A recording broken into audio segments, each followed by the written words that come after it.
कि चाहे वो एनआरसी हो, सीए हो, चाहे वो यूनिफॉर्म सिविल कोड हो, ये सिर्फ मुसलमानों तक सीमित नहीं है। इस सब का प्रभाव, दूरगामी प्रभाव हमारे देश के सब लोगों पर पड़ेगा। ये बताइए, इस देश में एक राज्य तो है ना जहां यूनिफॉर्म सिविल कोड लंबे समय से है? कौन राज्य है? गोवा। हाईली क्रिश्चियन डोमिनेटेड राज्य है, तो माइनॉरिटी को तो प्रॉब्लम नहीं है। ये कहिए एक को प्रॉब्लम है। दूसरी बात कि साहब हमारे धार्मिक मामले में हस्तक्षेप हो जाएगा।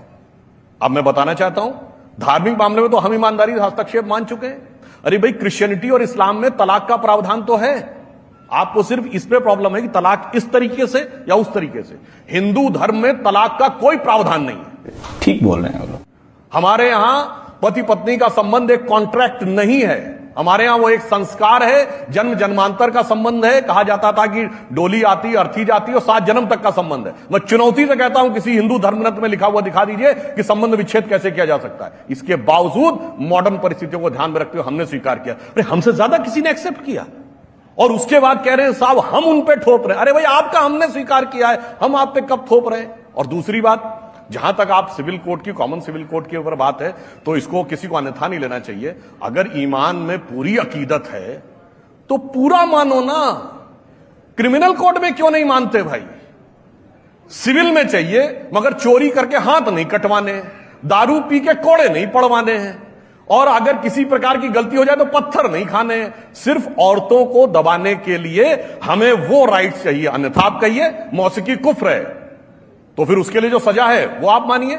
जो लोग कहते हैं कि हिजाब रखना चाहिए, तो मैं इतना बड़ा कोई आलिम फाजिल नहीं हूं, पर इतना अगर जिस नियम में आप कहते हैं हिजाब रखना चाहिए, तो हिजाब जो औरत ना पहने तो उसके पत्थर भी पड़ने चाहिए। नहीं साहब, इस ढंग के रूल आप मानेंगे? शराब पीते पकड़े जाए 100 कोड़े लगने चाहिए, ये तो शरिया कहता है। क्यों नहीं लगवाने को तैयार भाई? 2 लोग चोरी करेंगे, एक हिंदू होगा एक मुसलमान होगा, हिंदू 6 महीने सजा काट के आ जाएगा, वो हाथ कटवा लेगा, वो नहीं चाहिए। तो मुझे ये समझ में नहीं आता, आधे ईमान पे अकीदत क्यों है जी? अगर रखो तो पूरे ईमान पे रखो। लग रहा है दिल गार्डन गार्डन हो रहा है, बहुत मजा आ रहा है यहाँ पे। क्या लबे सीरी सा लग रहा है, दिल गार्डन गार्डन। कि अयोध्या विवाद एक बहुत बड़ी बात थी, वो विवाद खत्म हुआ, आज देश में शांति है, राम मंदिर बन रहा है, सबको खुशी है। अब और जगहों पर विवाद ना बढ़ाया जाए, ये कहा जाता है। आपने बहुत सही बात कही। विवाद किस बात पे है भाई? विवाद किस बात पे है? मतलब ये तो वो स्थिति हो गई कि मैं तो खुद कहता हूं भाई, इस्लाम तो अमले रसूल है ना, अमले बादशाहत नहीं। तो कभी बाबर के नाम की मस्जिद के लिए लड़ाई, कभी औरंगजेब के लिए लड़ाई। अरे बादशाहों के कर्मों को अपने ऊपर क्यों ओढ़ना? यही तो मैं कहना चाहता हूं कि विवाद समाप्त कर दीजिए। एक बार ईमानदारी से कहिए कि जो भी पूर्व काल में अत्याचार हुए, जो नृशंस घोर अत्याचार हुए, उन सब से हम अपना संबंध विच्छेद करते हैं। अन्यथा कोई ये कहे आज के जर्मनी में कि साहब ज्यूज और जर्मन्स के बीच में भाईचारे का प्रतीक ये रहेगा कि कोई जर्मन खड़े होकर ये कहे कि Adolf Hitler, Rudolf Hess, Adolf Eichmann और हरमन गोरिंग ने जो ज्यूज का होलोकास्ट किया था, वो हमारे लिए गर्व की बात है।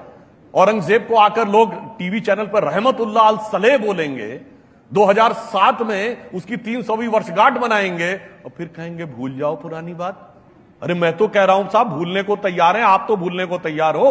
आप बाबर, तुगलक, औरंगजेब, इशरत जहां, याकूब मेनन, जाकिर नायक, बुरहान वानी से जोड़ने को तैयार हैं, क्यों नहीं अमीर खुसरो, अब्दुल रहीम खान खाना, इतने बड़े कृष्ण भक्त कवि सैयद इब्राहिम रसखान, जिन्होंने कहा मानुस हो तो वही रसखान बसो ब्रज गोकुल गांव के वारन।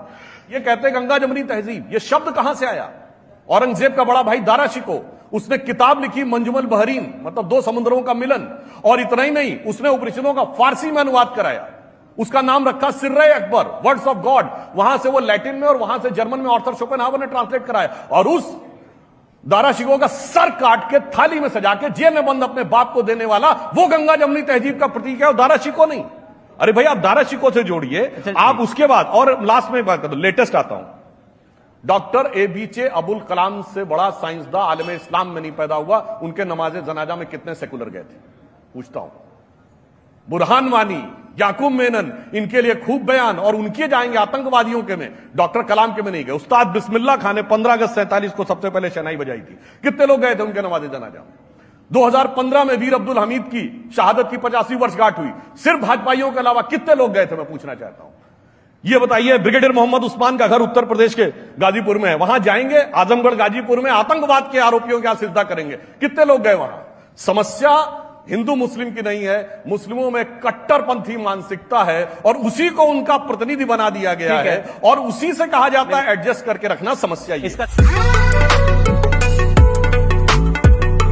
आपको पता है इस देश में कितनी मस्जिदें हैं? 3 लाख। इसीलिए तो मैंने कहा ना, अगर आपके लिए वो चीज का वही अकीदा हो जो हमारे लिए है, आप बताइए कि साहब काशी में हमारे लिए ज्ञान व्यापी का उल्लेख। एक बात बड़ा लॉजिकल सुनिए, पूरे शहर का character pure religious Hindu Kashi, मोहल्ले का कैरेक्टर प्योर रिलीजियस हिंदू, उस जगह का कैरेक्टर ये खुद मानते हैं, ये बगल में भी मंदिर है, यहां भी मंदिर है, यहां भी मंदिर है, ये बीच में मस्जिद अपने आप बनी थी और बादशाह गाजी जिंदा पीर बादशाह आलमगीर अपने आप जाके बनवा दिए थे। ये बात तर्कसंगत लगती है।